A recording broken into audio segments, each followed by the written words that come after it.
Going no contact is not an easy decision to make, but it is a common decision that a lot of people make if they have toxic, manipulative, psychologically abusive family members or friends. Okay. And no contact isn't an emotional thing where you're just upset one day and you're like, I'm never speaking to you again. No, that's something you do in the heat of the moment. No contact isn't about doing something in the heat of the moment. It's about reaching a point in your life where you realize that you've done everything you can to make this relationship healthy or to do your part in contributing to the health of the relationship. And yet, no matter how much you do, it's never enough, or you're constantly being hurt. And so you make this logical decision to say, you know what, it takes two, I can't do it all. And if this person is going to continue to harm me, continue to not respect my boundaries, etc., then this is the only option left. So my point is, it's usually like the option of last resort, but it's done to protect yourself. And it's different from the silent treatment. A lot of people say, oh, but you're going no contact. You're no different than the toxic person. Well, that's not true. Okay, because it's all about the motive. Think about it. I can take a knife and cut my steak, and that knife is awesome. It's an excellent tool to cut my steak. But if I use it to harm someone, well, it's not the knife that's the problem. It's the motive of the person that's using it. And that's the same thing with no contact. No contact, yes, you are not speaking to the person, just like the silent treatment. In that sense, it's the same.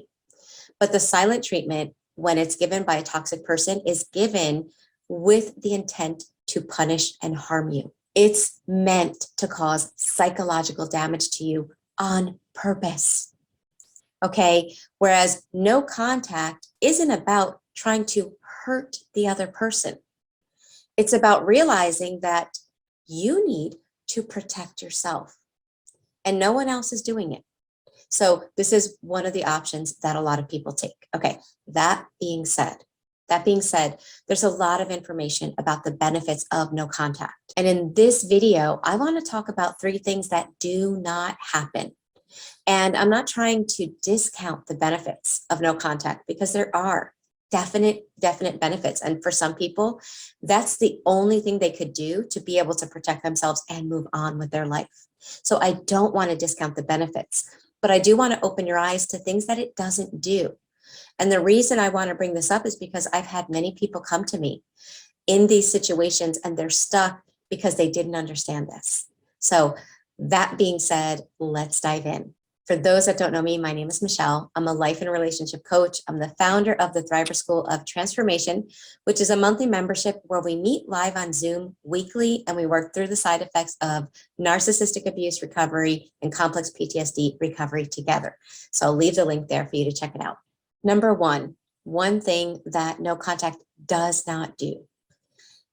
It does not resolve, or I should say process and resolve and release the intense emotions that caused you to make the decision in the first place. Okay, so most people will reach that decision to go no contact after years of being in an abusive relationship. And I say this especially if it was a parent or someone very close to you. Okay, you probably have years of things that happened in that relationship that are extremely painful, ways you were taken advantage of, exploited, how your self-esteem was chipped at little by little, your passions dissolved, or you were punished for them so that little by little you stopped doing them, or you experienced severe loss due to the relationship in whatever way, shape, and form. All of those painful things create intense emotions inside of us. It could be anger.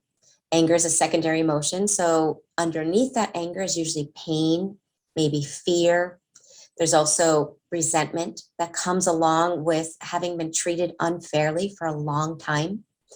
There's feelings of frustration, rejection, abandonment. Sometimes there's the emotion of shock, When you actually come out of the fog and start to realize what happened in that relationship, and you start to look at everything and realize it was calculated, it's this shock factor. It's hard to simulate. It's hard to digest.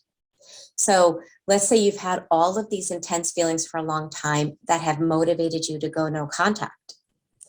You go no contact, and all of those intense emotions, they don't just poof and go away because the person is no longer in your life. Now you no longer have them.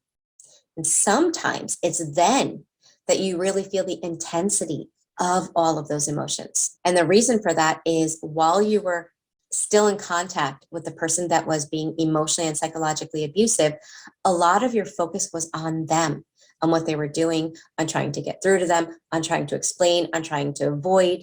And so you were in survival mode with them. Well, when you're out of that survival mode, all of the wounds that were created in that relationship, now you don't have them to be focused at. So you see and feel all of that. It doesn't go away just because they're gone. I have had clients that have been no contact for years, still stuck in the exact same emotional frame that they were in the day they made the decision to go no contact. It's almost as if the time has passed, the years have passed, but the trauma has kept them stuck in those emotions, in those thought patterns, in the same, staring at the same pains and the same wounds that caused them to want to go no contact in the first place. It's something very common with trauma. And I say this not so that you experience shame or get upset with yourself. Again, this is something that happens with trauma. The way that our brain operates when it comes to trauma, if we don't understand how to work through it, that's what happens. We stay stuck. Okay, so if you're thinking that no contact is going to give you some kind of closure to all of those intense emotions, that's not going to happen unless you're willing to do the inner work to work through all of those invalidated, painful wounds that were inflicted on you. And I encourage you to do that because that's where true healing is. It's not just about removing the toxic person, it's about removing what they put inside of you as well. Number 2, no contact is not going to wake people up. It's not going to wake up the person that you're going no contact to so that they realize what they did to you. It's not going to wake up maybe other family members so that they start to see your side. It's not going to do that.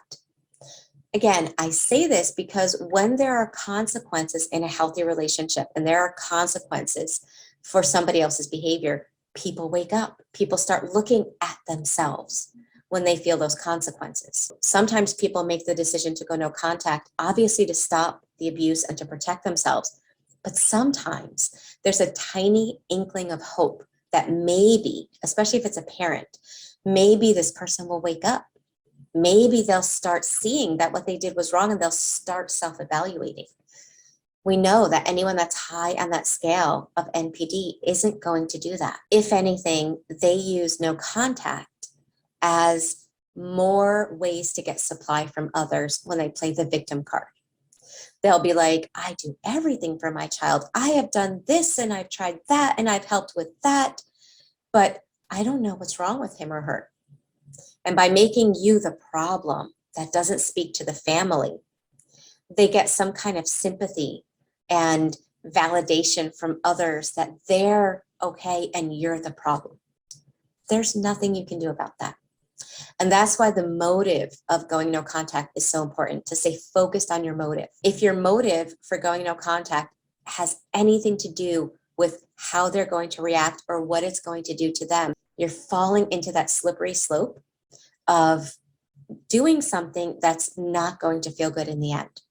Okay, if your motive is about you, and this is for you, and you need to do this, and you're looking at it as it doesn't matter what they do.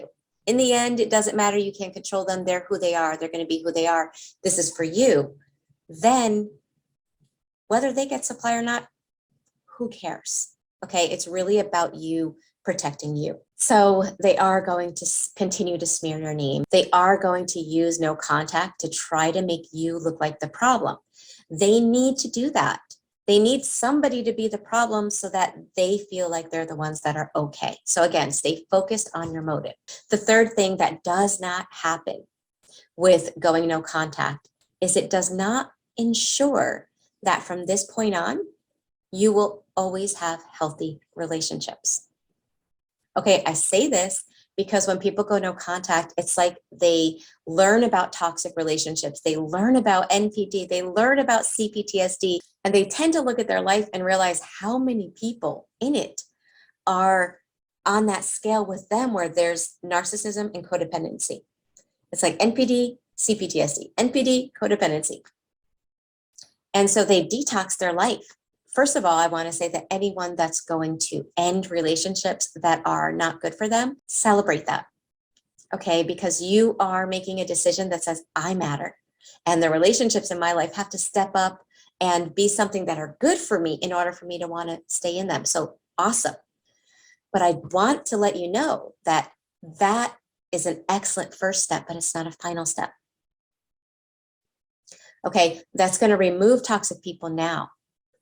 However, if you were raised with narcissistic parents or emotionally unavailable parents, then you probably have beliefs inside of you that came about because of that relationship. So you can remove the people from your life that are toxic. That's an awesome first step. But again, until you remove the beliefs that they put inside of you, especially narcissistic parents, if you have beliefs like, I don't matter, I'm unworthy, people are better than me, people's perspectives are more important than mine, I'm not safe being myself, being authentic is not safe, and I could go on. But if you have those beliefs, they wind up showing up in relationships. They wind up attracting or causing us to be attracted to people that can create that same NPD, codependency relationship. Okay, so it's not just about removing people, it's about doing the inner work.